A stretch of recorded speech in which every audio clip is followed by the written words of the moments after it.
Here's all of our neighbors' houses. I hope to God they're all okay. Everything's on fire around here.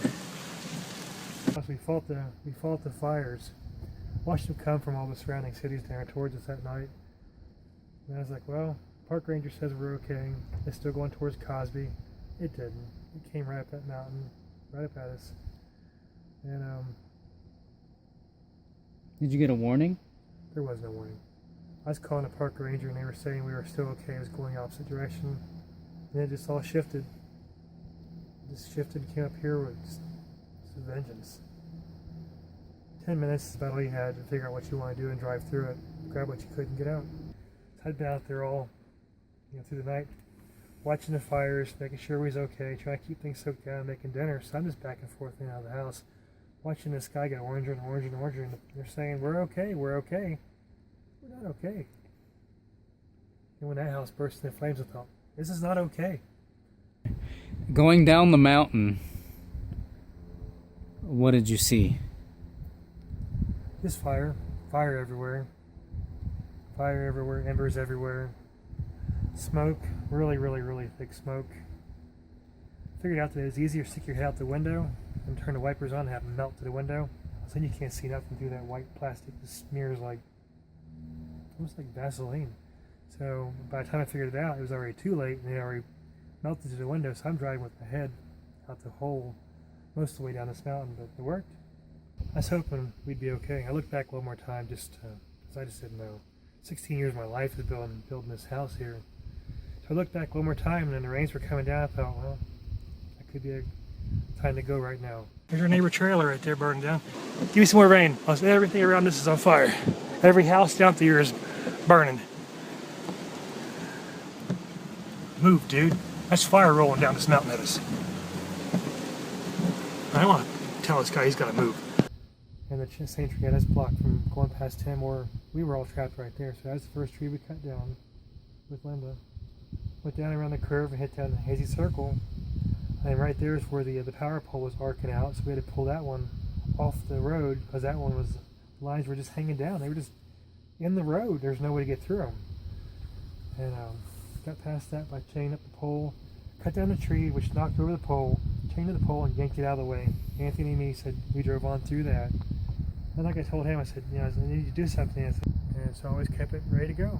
How many times did you use it down the mountain? That night, yeah. 4 trees, 1 telephone pole, and it did good. It ran the whole time for us. Good chainsaw. Did you see, or do you know of anyone that could have perished in their house? Absolutely, yeah. On the way down there, we stopped at every house where we saw, we knew where people were, and they still were, and then all the houses were abandoned. I guess they were an hour and a half into the fire before we were. By the time we got up to here, we were driving into the hottest part of the fire was driving into it. Up here we had leaf fires. Granted, it burnt down the 2 houses up here, but those were leaf fires that could have been controlled if I could have reached them. I just couldn't reach them. Down there, that fire came up out of the valley, and it ran up that mountain and just incinerated everything along the way. And that's why we grabbed Anthony and grabbed Trish, and just everybody was sitting there trapped in behind their driveways trying to get out of their houses. They weren't going nowhere. The trees had already fallen. We cut them loose and we all left. And down by the west gate down there in the overflow parking lot, we had 1 person break free of our fire line. I don't know, to this day I don't know who it was. I thought it was Trish. I honestly did, because they seen their house was burnt to the ground. There was no reason to go back to that place. There was nothing to go back for, but they were trapped in behind there. And we had 1 car break the fire line, turn around and go back in that parking lot. And the next day I was up here when the sheriff and the park ranger and everybody called me up here making a road to get in her, up here to get her in hospital bed and her insulin and her pills. He asked me, he showed me a report here, says, did you know the people at the end of the street? And I said, well, yeah, the little Dodge K car. He says, well, they burnt to death in the driveway. I was like, no, they didn't. So they were in my fire line. That was the first time I even questioned, was that the ones that went back? And I questioned myself in my mind. He was in my line because they were all trapped. That's the first time I talked to the man. 16 years, I always wave at him. He was driving that little blue car at night and his wife was a passenger. And the sheriff was saying they had gone back and parked in the driveway and burnt to death. And I thought, there is a car parked in that driveway. It looks like their little car.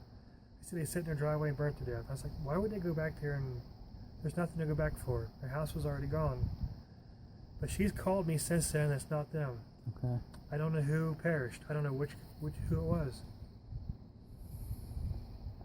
And do you think the girl you saw in the van, do you think she perished? There's no doubt about it. There was no place for those people to get out. If they would have opened their vans, they would have burned up. So at that point where that van was, the fire was kind of rolling like another wave, but this one was ground based, scrolling up into the passenger side of that van. There would have been no place for him to go. Did you see people, multiple people, one person? Little dark-haired girls. We all drove past them. Little dark-haired girls. We passed the people from Florida, and you see the van rolling to a stop up there in front of us. Don't know if the car overheated, the driver was panicking, what they were thinking. But the van rolled to a stop. And that's where the fire was just consuming the side of the vehicle. There's no place they could have gone. The heat that we was experiencing was just burning like Linda's face. Even though the windows are up, the heat just burning her face. And that was right directly in the actual flames. There's no place they could have gone. So you think there was more people in there besides just the little girl? At least one person driving, maybe? At least one person driving. The little girl going postal on the back window trying to get out the back. But there's no place they could have gone. Right. Even if they would have opened the doors and started running, the fire is completely around you at that point. And that weird spiraling fire corkscrew thing, there was no place for them to go. They couldn't have made it out there. And so you went around them? We all had to go around them.